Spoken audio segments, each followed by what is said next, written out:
Carl and Liam here from Games, Brains and Head-Banging Life, gbhbl.com for sure. And it's a two-part episode of Getting Goosebumps as we're going to the one that I was most excited through this season. When I looked ahead and we started it, I went, there it is. I remembered it. I remember the episode so clearly compared to so many of the others, but I also remember the fucking book because this is number one. The first Goosebumps book ever written and published in 1992. That's exciting shit. Yeah, that's a cool fact. I also always remember the book because it was this and a few others afterwards that R.L. Stine would change his style. And if you have read Welcome to Deadhouse, you know it has an extremely violent and graphic ending that is not in tone with a lot of what he would do later on. He was a lot more horror infused back then. And it shows in this episode as they try to get around. And do you remember the book? Nope. So at the end, I'm talking about the dead people melting. Dead people melting? Yeah, and the descriptive style he went into about skin sliding off faces and stuff like that. Yeah, I mean, this episode definitely has like a lot of darkness to it, but it doesn't go quite that dark. No, in fact, we'll get into it, but I hate the stinger, but we'll get to that. Welcome to Deadhouse. It's a two-parter, episodes 39 and 40 of the entire show overall. Directed by William Fruitt, regular, and with two writers, Dan Angel and Billy Brown. So the two writers from Calling All Creeps are back for this. However, here they seem to work a lot better together. Yeah, works out better for sure. And I have to just quickly add is, you know, shit's about to go down when R.L. Stine appears for an episode. Of course, it's one of those. I forgot he's got the old intro. Also, just when you know an episode's getting that feature-length treatment sort of thing, you know it's more than likely going to be good. Yeah, like, look, Stan, we need you for this. Yeah, this is the one. Interesting. I got some tidbits about this one. There were quite a few, and some of them I thought were really interesting. This one, particularly from R.L. Stine, claims that this book is too scary for kids because he didn't add any funny elements yet. He says that if he could rewrite the book, he'd make it a little funnier. Yeah, it definitely is devoid of some of the funnier, cheesier moments that you see in many of the episodes. A follow-up to Welcome to Deadhouse titled Happy Holidays from Deadhouse was planned for the Goosebumps Gold book series in the year 2000. However, both the book and the series were never released due to R.L. Stine's fallout with Scholastic. Now, I didn't look any further into that, but I just left it in because I was like, he fell out with Scholastic. What? What's the story behind that? Yeah, like you almost want to, how? What? That's weird. The first word of this book is Josh.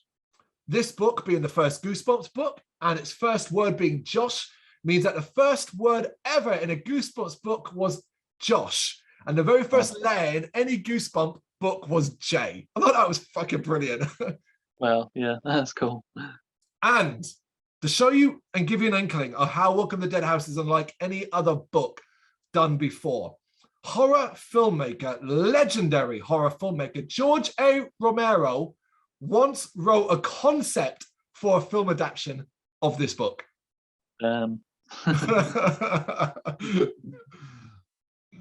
So we get the usual cheesy R.L. Stine introduction. They are designed to be cheesy.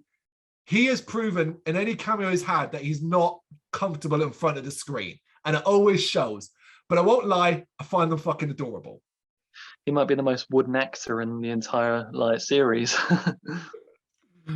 We're introduced to the Benson family arriving at their new home in the town of, get this, Dark Falls.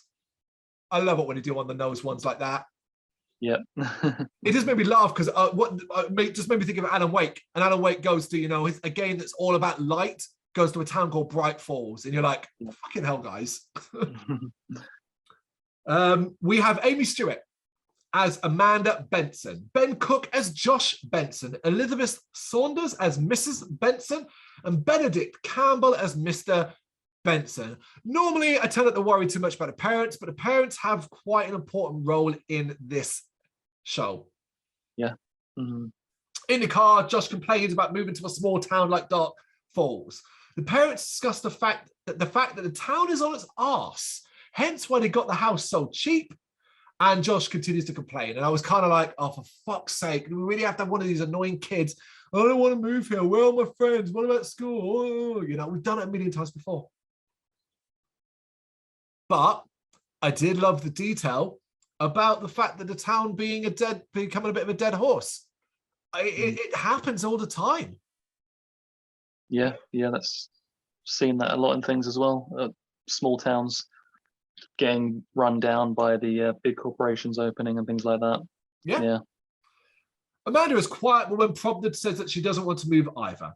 They arrive at a house, and it is something. It is what you'd call a fixer-upper. It's imposing. It's shot really nicely. I particularly love that this house is in the shadows of trees, which gives it that darker look. Looks good. I agree.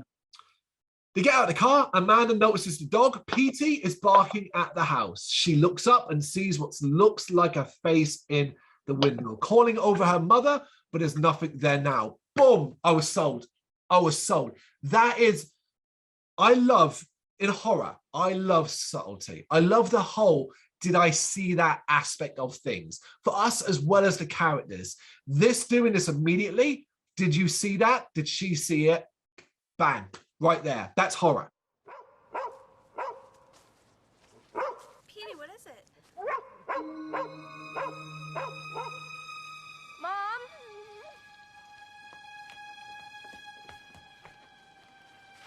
I think I saw someone upstairs. You saw someone upstairs? I saw the curtains move. Yeah, quick glimpse and then it's gone. Flash of something. And I don't mean flashing past your screen with the music going boom, like a jump scare moment. I'm talking about that whole corner of the eye thing. The shit that happens to us in real life. How many times have you sat in your room playing a game for a couple of hours, and at the corner of your eye, you thought you saw something, but you didn't. You're like, just dismiss it. What if it was something? Inside, the electricity isn't working, and it is a bit of a mess inside.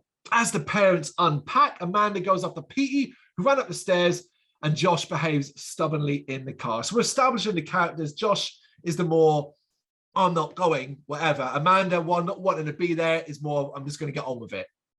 The house is very dark. And again, they've done a great job of making this house, the corners.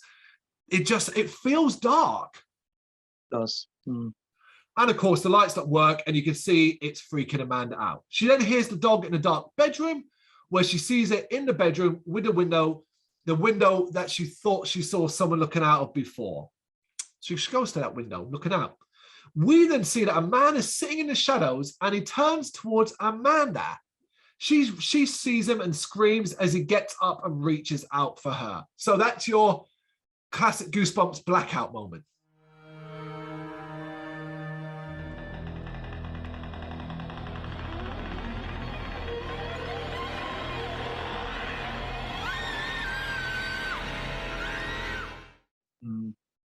I thought it was creepy until what will happen next I thought was fucking stupid. Yeah. Again, that's a lot of like Goosebumps, where it has this creepy thing and it fades to black, and then when it comes back and your actual explanation of what's happening, it doesn't, that build up to it doesn't really like pay off particularly well. I particularly love it when that happens and the fade out comes back in and there isn't actually a scare at all. And the kids don't react to it, or it's like I think of Revenge of the Lawn Gnomes is a good one when the gnome falls on him, and then when we come back, it's they're just pulling the gnome up, and it's like, oh, nothing happened. And later at the end of the season, Night of the Living Dummy 3 will do probably my favorite dumb one of all, but we'll get to that. Yeah. When we come back in, he reaches out and past a fuse box that he then turns on. He then apologizes for starting with her. And I'm just like, what the fuck, episode? You're sitting upstairs in the dark room. And when you first saw her, you didn't think to say something. Instead, you just leaned over, past her, freaking her out to turn the fuse box. I mean, it's baffling. Yeah, it just made me laugh. Just the way, just the explanation of what he was doing. Just, who does that? And don't give me in hindsight bollocks. Because you can't do the whole, well, at the end, it explains that he's this and whatever. But at this point, we don't know that. That's irrelevant anyway. Yeah, and he's giving it away too soon anyway, if that's the case. Like, Yeah. try and be a bit more subtle, dude. Yes, indeed. But this is Compton Dawes, played by Ian D. Clark, and he's the realtor and says he fell asleep in the dark. And again, I'm like, bollocks, you woke up. So wake up and go, oh, hello, sorry, I fell asleep. It feels like they're trying to establish the whole girl who cried wolf type thing, where she saw the person in the window, that you didn't see nothing, and then his word against her type thing, maybe. I wanted to ask you at this point, do you think it happens, and we have already touched upon this, but I want to ask you a specific question. Do you think sometimes the writers got hampered and stuck by the Goosebumps trope of having that first 2 to 3 minutes and then the blackout, the fade out, and that they were told you must do that? That must have been hard to incorporate in every episode, especially because also like even with, I remember when it was on TV, these 23-minute episodes, they'd be stretched to like sometimes I swear like near 40 minutes with like the ad breaks and things like that as well, like constant ad breaks, and they'd always try and incorporate some kind of cliffhanger with the ad breaks as well. It must have been quite hard to do that. Yeah, you have to design an episode around it. It ain't fun, because remember as well, from a book perspective, when you're adapting a book, the scares tend to be built up and come over time. So your first couple of minutes, you won't really get much. Do you know where the fade out should have been? For this, simply, when she looked up and thought she saw someone in a window, you flash back to her face going, and then you fade. Also, nobody pick up on like how clearly, obviously formulaic it would be to the viewer, like how obviously we're watching it, that it's the same in every episode, and it's never ever what you think it is. And they never give away anything major in terms of it being like an actual genuine scare or something horrific happening that soon in the episode. Yeah, you're right. Formulaic is the understatement. I will be fascinated as we reach season 3 and 4. Well, maybe not 3, because I know 3 came soon after this. But as we go on, to see what changed, particularly as maybe a lot of these regular directors that we're used to seeing, William Fruitt being one of them, maybe they're not around anymore. We'll see. The parents arrive, and Compton tells them he needs them to sign something. The kids are then introduced to Dawes, but Petey starts to growl and bark at him before running off. And we see that Dawes is pretty uncomfortable around a dog. Anybody that knows horror knows that the old dog sense evil. So straight away, you're like, well, Dawes is a bad guy. Downstairs, Mrs. Benson reveals a family tradition to the family and pulls out an antique wreath in a frame. She wants to put it up, much to the chagrin of her husband, who really doesn't like it, apparently. This is what we call a MacGuffin, but we'll get into more detail as to this thing later. Dawes watches on with a sinister look on his face before getting his signature and offering his help if they need it, then leaving. Josh remarks to Amanda that he hates this place, and then we cut to night. We hear the voiceover of Amanda as she writes a letter to her friend Jennifer. So she's writing back to a friend she left in another town. Her mother comes along and turns the light out, so Amanda goes to sleep. Before she can settle, though, she hears a noise at the window and sees she's being watched from a house across the road. I was kind of like, oh shit, we're going to do American Beauty. Please don't. Please don't. Well, that'd be quite the direction change. A shadow behind her then gets her attention, and she thinks it's Josh, because that's what they always do.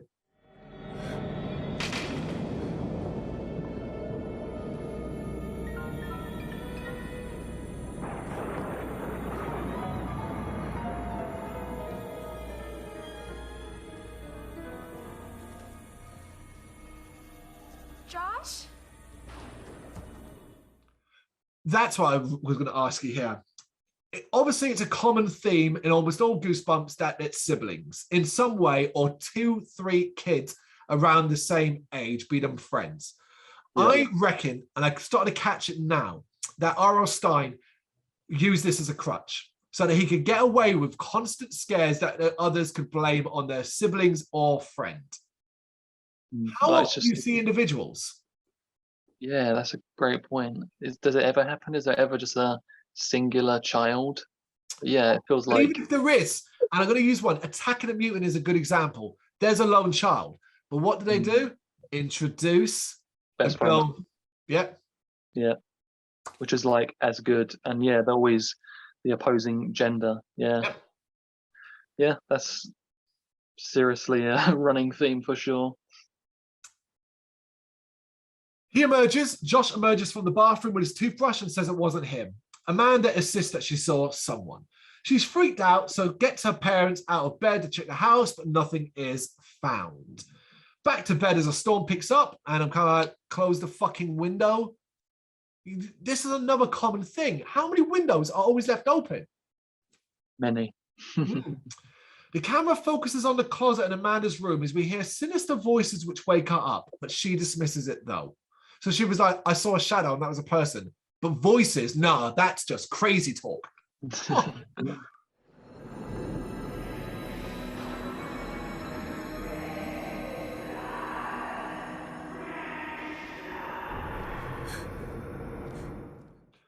The next day, the movers are bringing stuff in and Mrs. Benson is being a dick to them. I hate it when I see people doing this to movers. Oh, be careful with that. What the fuck do you think we're going to do? Throw it down the stairs? We're fucking removal men. Amanda arrives and complains about not sleeping well. They're then joined by Mrs. Thurston, played by Marilyn Smith, the next door neighbor who has arrived with the welcoming gift of breakfast. And she has a very pale complexion. She says her daughter Karen is the same age and she'll be thrilled to meet Amanda, but then gets visibly disturbed by the wreath on the wall. You're like, huh? What's the deal with the wreath? Also, going back to that, she said it was a tradition. What was the fucking tradition? Hanging it on a wall? Guess so, man. Small towns got their traditions. Yeah. Josh comes along with Petey, who begins to react to Mrs. Thurston, who just plays it off. She makes a remark about her husband living in his hobby shop after the chemical plant closed down before Mrs. Benson sent the kids away to walk Petey. So this was a massive scene for me because it did two things. One, it reminded me of the really dark part of the story, the chemical leak, which killed so many people in the town. And I was like, oh my God, the episode's going to acknowledge and do that.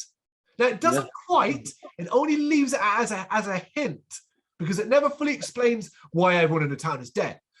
But I was like, oh my God, there it is. That shit is really dark if you think about it. Spoiler, what do you mean everyone in the town's dead? Yeah, spoiler, sorry about that. Yeah, you didn't really know, dog barking, pale complexions, all that shit. The kids are out and about noticing that no one is really around and a lot of the houses seem abandoned. And when they do see someone in the window, the person closes the blinds quickly. Again, big fan of this. I like a lot of how this is shot. You do get that feeling of emptiness in this street. The kids then pass a man who doesn't acknowledge them, but backs into the darkness as the sun comes out. Okay. Kids continue to wander around, going under an abandoned railway bridge where Amanda believes she saw something move in the woods. Did you get a lot of sort of abandoned dairy? I know we did it previously, vibes from like where these wood locations are. I got that. Yeah, I did get that. Yeah. All these kids, pale and very weird looking, approach and surround Josh and Amanda. So this time I get a Children of the Corn vibe. That's what I was thinking. I expected that hyperactive music plays for Children of the Corn. They create a tight circle around the pair, but then back off on the sound of a whistle. An older boy approaches. Amanda thinks she knows him. He says his name is Ray, and he's played by Mark Marotte. And Amanda accuses him of being in our house last night. The wide-brimmed hat he wears, the Children of the Corn hat, being the clue.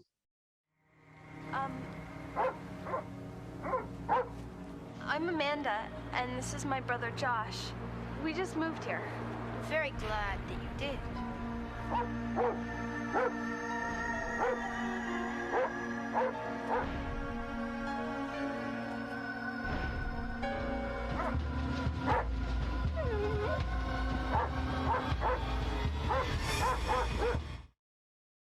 He says he wasn't, and that he hasn't been inside the house in a long time before revealing he used to live there when he first came to Dark Falls. So we get a lot of information here with a lot of different actors involved. A lot are just silent in the background, but they have to do sinister faces, which impressed me. We don't normally get casts this big. That's true. Yep, the background characters do a good job of building the tension. Yeah, yeah, and we're Yeah. going to get to some mad shit from the adults, man. Mad shit from the adults. Yes. A girl then speaks up, also wearing the city hat, and reveals herself as Karen Thurston, played by Jessica Greco. Amanda greets her, and one of the other boys invites Josh to play baseball with them. But the sun then comes out, and Ray says it's not a good time, maybe tomorrow before they all leave. So again, you're like, okay, the sun bothers this lot. Something's obviously wrong. That night, we focus on the closet. In the bedroom again as it creaks open, and we get a POV of someone approaching Amanda's bed. She wakes up to see a young pale girl warning her to get away and to get out while she can. Okay, all right. Yeah, we've done that kind of scare before in Goosebumps, but I don't mind it. Yeah, and you know, I just put down that I'm not surprised that she might be having weird nightmares after everything she's experienced so far.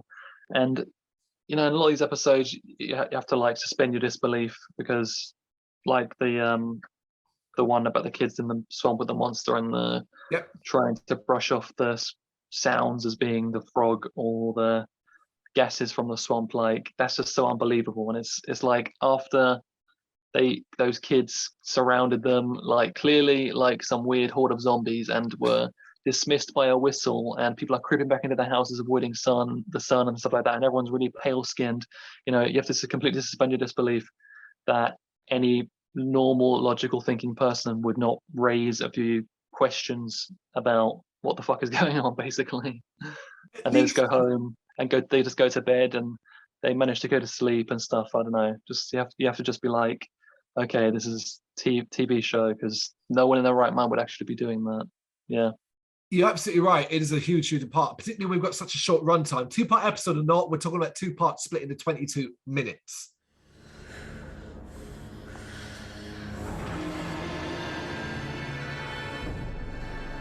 Get away. Get out while you can. Get away. Mm-hmm. But her screams bring her family in. But of course, there's nothing there now. Amanda argues that she didn't have a bad dream as Petey begins to bark at the closet. Mr. Benson checks the closet and discovers there is a hole that lets the wind in. And the parents put her down to that, and Mrs. Benson stays with Amanda until she falls asleep. Cool, I like that. I am a big, big fan of the occasional used idea that people are living in your fucking walls. Big fan of that. Yeah, done well. It's definitely a very scary concept. Do you remember a horror movie, an 80s horror movie that was one of Stephen Dorff's earliest films as a young boy? It was called The Gate. I've probably seen that before, but not for a while. Okay, well, at the end of that, the man that comes bursting out of the wall, that's what I was starting to get vibes of. You probably would have seen it because it was one of the horror movies that existed in our childhood, but very 80s. The next day, Mr. Benson has drilled a piece of wood over the hole and pokes fun at Amanda's claim the night before. She claims that something is wrong with the house and that the town is weird. Cool. She said something. There you go. That's all I wanted. She even talks about what she finds specifically weird. She says, always dark. No one is ever out in the streets and the kids behave very oddly. And you are like, yeah, you know the father's going to be like, hey, don't be silly. Oh, you know. But like, at least she's like saying it. Mm-hmm. But Mr. Benson kind of takes a different tone. And I really like this. He explains to her that the town is in a bad way and that they're taking advantage of the low price so he can continue to write his book. And I was like, right, that's a harsh dose of reality. It really is, but it's true. Yeah, something that kids maybe wouldn't like understand, but from like an adult's perspective, you can relate to that, you know. There's only one major flaw in it.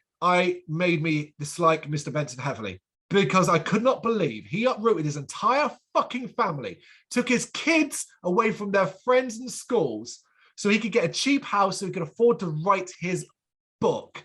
Wow. And his wife agreed to that, man. So, wow. Shocking. And he then goes on to say we're more fortunate than others. And I was like, you selfish dick. He then goes to close the door, but he finds it won't close properly. He says he'll sort it out later as we see it slowly creak back open. Again, good horror is slow creaking doors. How Paranormal Activity made a whole movie out of that. Yep. The kids are in the backyard remarking on how dark the town seems. And again, here I wrote credit to cinematography. It uses the lack of light incredibly well. The location scout probably deserves the most credit for finding this place. Yeah, definitely. The location's great, and I think the whole episode as a whole has like a really effective, creepy vibe, and it's heightened well by some excellent sound effects and a really eerie soundtrack. Yeah, well said. Absolutely, everything's on point. Amanda tries to convince Josh of what she saw and what she's feeling, but he is dismissive as they move boxes up to the porch. He accidentally kicks some money that ends up going down into the basement. And Josh notices there is a hole in the door, so sticks his arm in, because that's what I'd do. I'm not thinking there's a monster in there, but I'm thinking there might be a rat or a wild animal, a raccoon. Something's going to bite you and give you rabies. Man,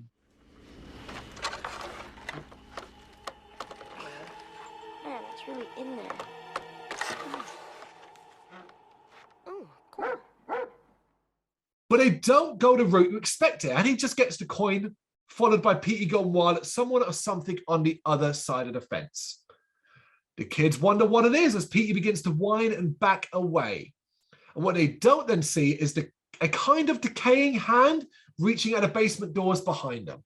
Again, I liked it because you're still not entirely you have the answers, but you don't have the thread that ties them all together. Sure.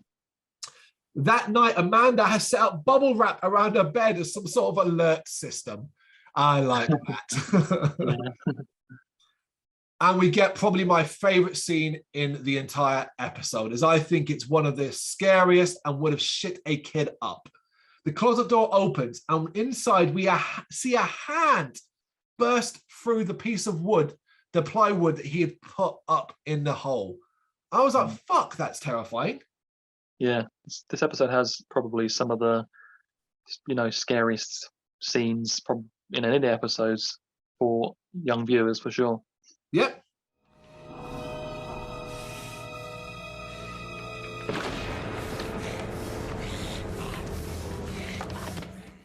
The closet door, she hears it and gets her parents who are getting basically sick of her shit at this point. It's like, fuck it again, Amanda, Yeah. Here I noticed something. Normally they do this with the younger of the two siblings. Here they chose the older one, the one you would think would be more grounded and down to earth. And I thought that was a really interesting touch because that changes the dynamic of the parents as well. They seem to be more willing to listen to her because it's like, oh, it's out of Amanda's character. That's a great point. Yeah, great point. Of course, they turn the light in her room and there's nothing. So Amanda opens the closet where some junk falls down, making it look like she is crazy. However, again, they stick with it. Mr. Benson finds a fresh hole in the wood that he put up. And I was like, oh, I was I'll be honest, I was expecting it not to be there. It was just going to be perfectly fine. It's all in her head. It's there. Petey makes a run for it and hides under a table. Amanda finds that he has a newspaper in his mouth, a really old newspaper with a scary headliner. Accident at chemical factory kills workers. I'm like, yes, common episode. Go the whole hog. Do it. And we get a fantastic, we talked in the past about how much of a fan I am of good transitions. And we do this transition of that paper to the next day with Dawes reading it. And Mr. Benson demands to know why he wasn't told about it. This is cool. Yeah. I like this because the parents are actually like really pissed when they find out about the chemical factory. And so often in Goosebumps episodes, the parents are just terrible and rubbish and just brush things off. But at least they're being a bit more realistic here. I like that. It's from years ago. Listen to this headline. Accident at a chemical factory kills workers. Why didn't you tell us about this? It was 3 years ago. What about pollution? What if dangerous chemicals are still in the environment? No. We tested the soil and water. There is no danger whatsoever. Well, I still think it's something you should have told us about. Perhaps I should have. Yeah. Dawes says it was 3 years ago. Mr. Benson argues that there might be residual chemicals in the air, and Dawes shows them that's not the case. Everything was tested and apologizes. for not telling them before leaving. Now, maybe not known, but in a lot of cases, realtors, estate agents aren't actually required by law to tell you of certain events. For example, if someone had killed himself in the house you're going to buy, which has happened in the past, it may not be required by law, depending upon the circumstances in the case, to actually tell you that someone died in that house, which has actually been a point of horror used in the past. This scenario, he probably should have told them, considering an accident. When it affects the entire town. But he does get a bit pissy here. Mr. Benson demands to know about the drywall hole, and Dawes sort of sarcastically goes, call an exterminator. And I'm like, ooh, you dick. Because technically you've done your job. It ain't your problem anymore, right? That's true. Later, Amanda is joined by Karen on her doorstep as she's writing a letter to a friend. Karen asks if she's okay and reveals that she also felt weird when she first moved in. The son then startles her and she asks if she can go, if they can go inside. So again, with the son stuff. Mm-hmm. They go inside and Karen asks about the wreath and smiles when Amanda sarcastically says it will protect them from evil. So that's apparently the purpose of the wreath. Got no problem with this. It's just one of those old wives' tales, superstitions. No problem with it. Yeah. We see Josh trying to call Petey in for food as Amanda tells Karen about the things she keeps seeing and hearing. Karen makes a suggestion in a subtle way that the wreath might be to blame as it gives her a bad feeling. Okay, all right. Josh is searching for Petey in the backyard amongst the bushes when he comes across something that shocks him. Amanda does agree with Karen that the bad things started to happen once it went up, and Karen suggests that Amanda get rid of it. So you can see what's going on here, and I'm cool with it. It's a cool way of doing it. Yeah. Just a feeling, you know? Sometimes you look at something and it just gives you a bad feeling. Yeah? Well, it's just like in those scary movies. When the family brings something old into the house and then bad things start happening. Well, it's probably just a coincidence, but all that strange stuff started happening just after we hung that thing up. It did? Yeah, it did. But before anything can happen, Josh bursts in, calling for his parents, as something bad has apparently happened. Outside, it seems as though Petey is gone, and there's a big hole in the fence. So, dog's gone. Mr. and Mrs. Thurston are coming over for lunch, so the parents say they will look for him afterwards, but Josh insists they will look now. And I was like, you parents, man, are the worst. Like, you traipsed them all the way here against their will. Also, he can write a book, and now his dog's gone missing. You know, like, no, the neighbors are coming for lunch. You can't just pop over the neighbors and say, listen, his dog's got out. We're going to go look for him. Do lunch tomorrow. Hey, man, some people have it worse. Don't forget. So his parents refuse. So Josh goes after Petey with Amanda behind him, all while Karen looks on stoically. There, we also now see Peter's collar is in the brush. So yeah, something's clearly happened to Petey. I did wonder, I was like, are they going to be brave enough to kill the dog? Are they? Come on. You actually wondered that. Yeah. Because they'd already done so many things I was surprised by, like the chemical factory and aspects, and the hand through the wall.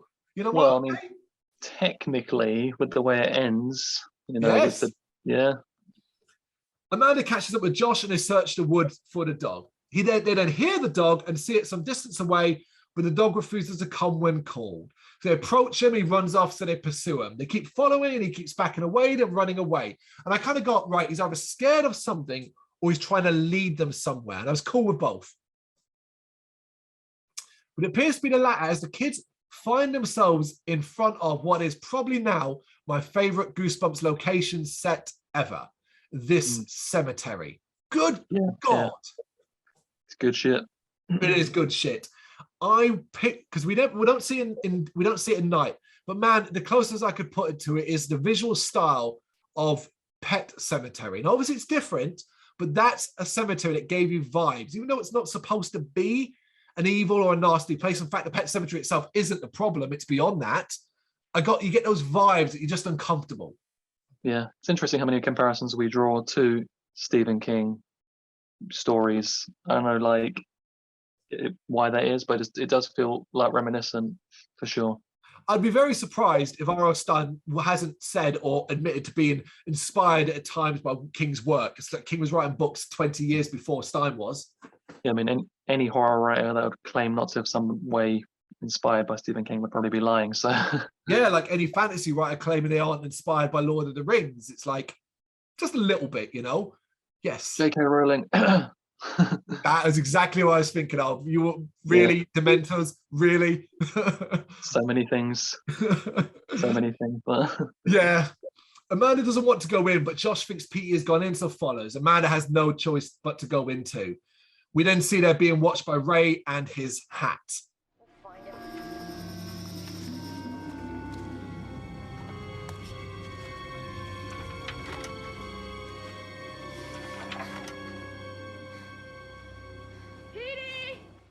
I feel like his hat has a life of its own. It's just so fucking odd.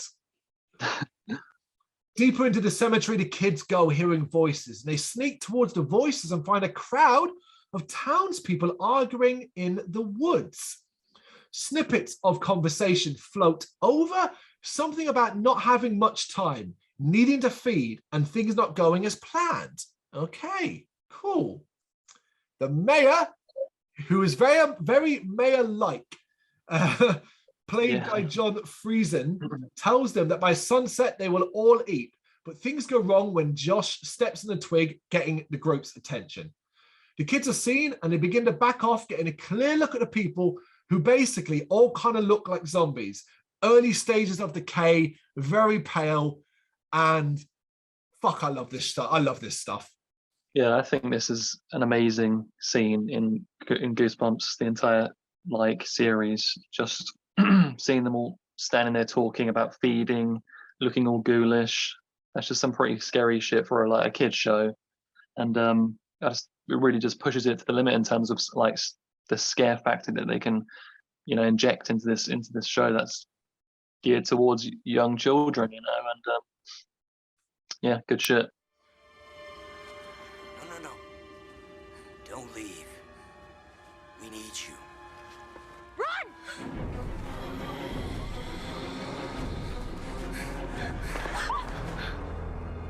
Do you remember me? Ray! I'm the Watcher. I lived in your house. Your room was my room. Your room? Before I died. Yeah, in fact, the following sequence is some of the most intense stuff Goosebumps has put on the TV. As they tried to run, they slam into Ray and another boy. Ray now has some decay in his face and reveals that he is the Watcher.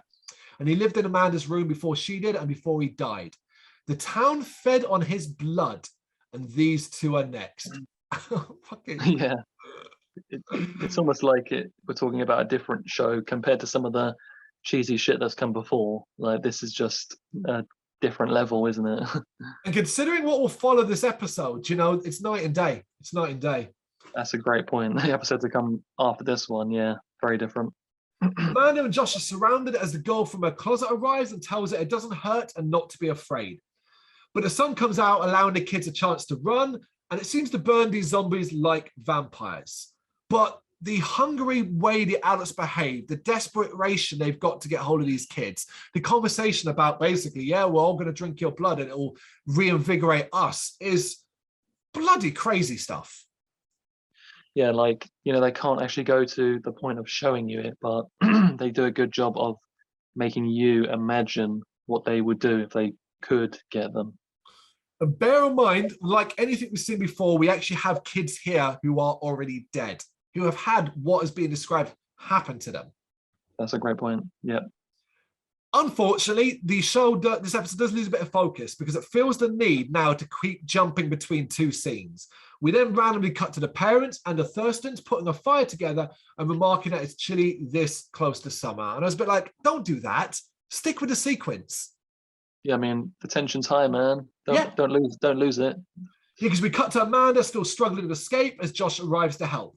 Back to the parents, where Mr. Thurston, played by Frank Pellegrino, sits silently. Josh and Amanda manage to escape as Karen says aloud that she wishes Amanda was there because she's with the Thurstons as well. Straight back to the kids. We then get a quick cut that seems designed to make a joke, as we get jokey references to eating, meals, and more. So I think they were trying to inject a tiny bit of humor to lighten the terror factor. Yeah, trying to blow. Yeah, definitely. Josh and Amanda continue to run through the woods, finding a ride back in the street where they're then attacked by a woman. They run inside their home, try to tell their parents, who, of course, don't believe them. Listen, right, I don't give a fuck what your kids are like. If your kids run into the house and say the town is trying to attack us, you got to stop and listen. That's not a lie. Yes, you should probably listen. But the Thurstons then back up their story and start barricading the doors and windows. And I'm like, okay, all right, this is an interesting direction, because you're kind of thinking the Thurstons are part of it. I'm still suspicious, but I'm wondering what's the deal? Dead people walking around. They're coming. This is not funny, you two. You're not joking. Quick, block the doors and windows. Karen, quick! Would someone tell me what's going on here? It's the Walking Dead. The what? It was the accident at the chemical plant. All those who were contaminated, they became the living dead. And now they need the fresh blood of the living. And then the living become like them. That's just what they said in the cemetery. We thought that they were gone for good. It seems as though they're going to be okay, as if. The Bensons aren't convinced, but when they look at the window and see the townspeople clawing at them, it finally convinces them. So we've got some good old-fashioned Night of the Living Dead stuff going on here. Mm-hmm. Yep. Mr. Thurston claims that the townspeople were supposed to be resting in their graves and something must have brought them back. That is enough to convince Amanda that the wreath is to blame, and Mrs. Benson throws it on the fire. And it seems to work as the shadows at the window slowly dissipate, only for them to instantly come back trying to get in. And I was like, what the fuck was the point in that? What was the point of that? I'm not sure. It was some sort of red herring, I don't know, but... And then to make matters even worse and even more stupid, the Thurstons revealed themselves to be part of it. And now that the wreath is gone, they can feed. And I was like, wait, what the fuck? Why was the wreath stopping them?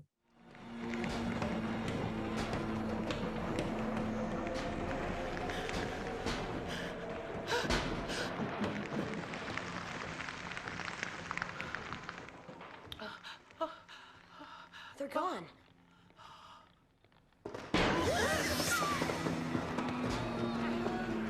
It didn't work. Gosh! You thought that wreath would keep you safe.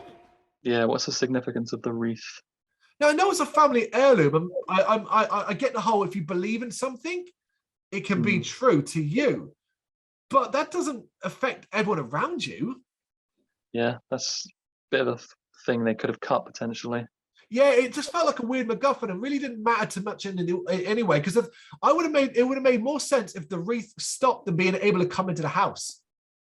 But yeah, that once they destroy it, then they could, yeah. We then get the rest of the townspeople breaking in, and we do get some good ass damage being here. Doors smashed, windows smashed. Yeah, boy, smash that place up. But they're a slow and talky bunch, giving the Bensons a chance to escape upstairs. In a hilarious scene that I thought was so funny, the actors appeared to forget the camera is rolling, as they then proceed to discuss the nonsensical aspect of the Thurstons helping them barricade the others out. And I was like, oh, right, so the actors just were like, that was like, it's like they forgot. I know it's not actually the case, but it felt like the actors had forgotten, were like, that's a dumb bit in the script. I'd love if that was true and they just accidentally left it in. Yeah. Bensons are running out of space and are forced up another set of stairs as more zombies come in out of the walls and floor. And I'm like, this is awesome. Yep. It looks to be all over for the Bensons as they arrive in the attic but find themselves trapped.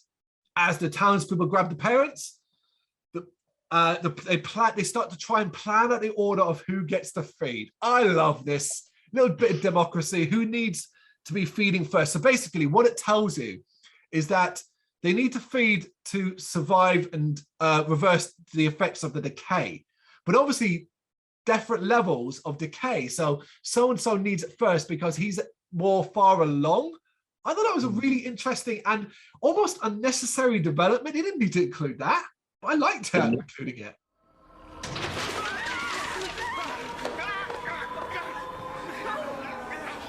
Hold it, everybody! Let go of her! Hold it! Now, Jim here will go go first. Wait a minute, Josh. Do you remember when those kids ran away when the sun came out? Yeah, that's true. Amanda and Josh realize sunlight can save them. At the back of the attic is a boarded up window with light streaming through it.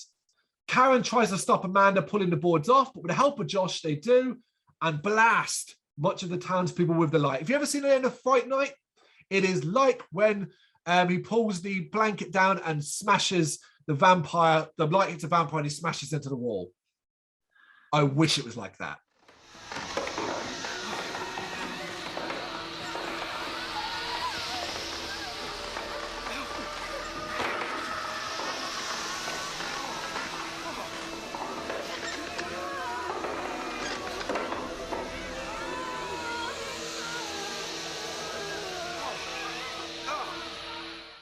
Yeah, I wonder if like they went the whole light is what damages them because they couldn't actually have, because clearly this is R.L. Stein's whack at doing zombies, but the only way you can actually do zombies generally is someone has to do some kind of damage to the zombie to injure them in some way. Yeah.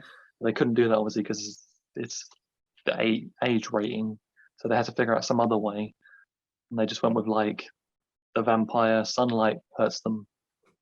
It's from the book. It's the same in the book, except when light hits them, they melt in the book. In this, unfortunately, obviously, I accept it. I'm not angry at the show for not doing it. They disappear into smoke. And I was like, oh, you went this far. But some of the townspeople do manage to escape as the Bensons make a run for it. And I really like that touch as well. The panic, the run, the fact that the Bensons escape with their lives, the town is still left standing and people are still alive or unalive. Yeah, and they will potentially lure further victims. Mm. Yeah. Yeah. And we even get a trope, a horror trope next that I believe is the first time we've seen it in Goosebumps, because we've never had a family running for their lives. They get in the car and it won't start. And I was like, oh, that's fun. There you go, that classic horror trope, but not in Goosebumps. Mr. Dawes then arrives, also dead, arrives and tries hilariously to talk the Bensons into staying, but they drive away. I didn't like that. Still trying to be a realtor, even at the end. Worth a shot. Yeah. Sometime later, and they've escaped and are driving away. They pass Petey, who jumps in the car when they stop. The final scene is them remarking that Petey smells bad before he then begins to turn grey. That's your stinger ending. And I'm going to be honest, I hated it. I really would have been happy with this. Everything plays out exactly the same. Petey gets in the car and they remark, Josh says to Amanda, oh, Petey smells really, really bad. And then he looks over to her with a look on his face. And she looks at him with a look on her face. And then we cut. See you. Pete, where have you been? Oh, what's wrong with him?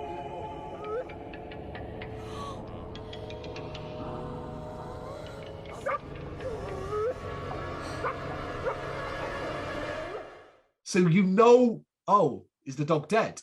And their faces suggest that they know it too. But instead we have this horrible effect, a color palette change that looks terrible. And to be honest, the dog just looks exactly the same, just made gray. And you're like, that's fucking dumb. Put it this way, this isn't like a reanimated dog, like from like Pet Sematary 2 or something like that. No, I think it's, considering it's such a strong episode, it's probably one of the weakest end points to an episode for a while, because it's I refer to it as a stinger because I don't want to actually slam the actual ending, the whole breaking into the house and stuff like that. I think that shit was great. It's that Goosebumps stinger, that extra little bit right at the end where you go, I think it does hurt it though, because more often than not, that is just like in a M. Night Shyamalan movie. More often than not, the twist is what you remember, and the ending is always super important. And it feels like they're just doing something different. Yeah, it's the last thing you see and the last thing you remember. So yeah, it's disappointing for that reason.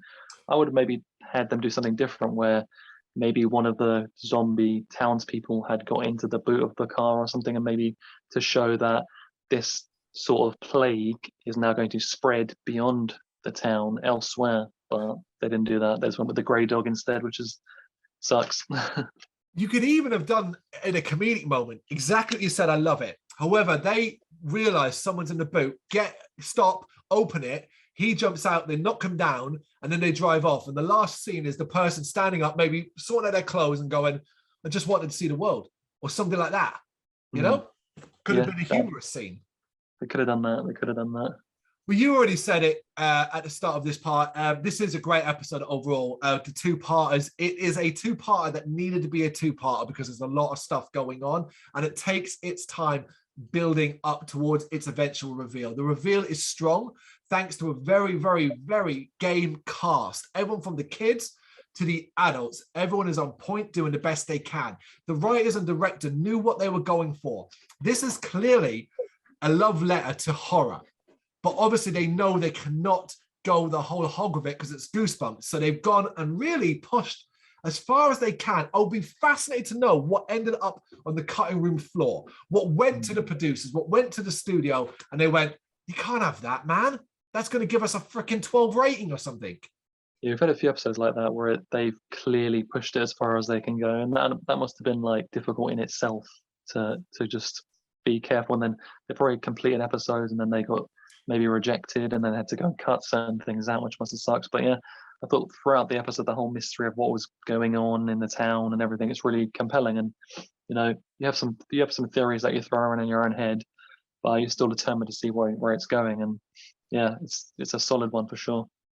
Yeah, I don't really know what else I can add about it. We kind of talked and praised so much all the way through it. It is in the top tier of Goosebumps episodes. If it's one you've never seen, and maybe chances are you've read the book, because it was the number one of Goosebumps. Chances are a lot of people would have read a lot of the early stuff, Say Cheese and Die, Stay in the Basement. These are the early stuff. So it's good to have this one. It's weird they left it so late to introduce it, but they did, and it's here, and it's great. I agree. What do you reckon? You know what to do. Let us know what you think in the comments. Thank you very much for watching. You can check us out on gbhbl.com, as well as on Facebook, Instagram, Twitter and Tumblr.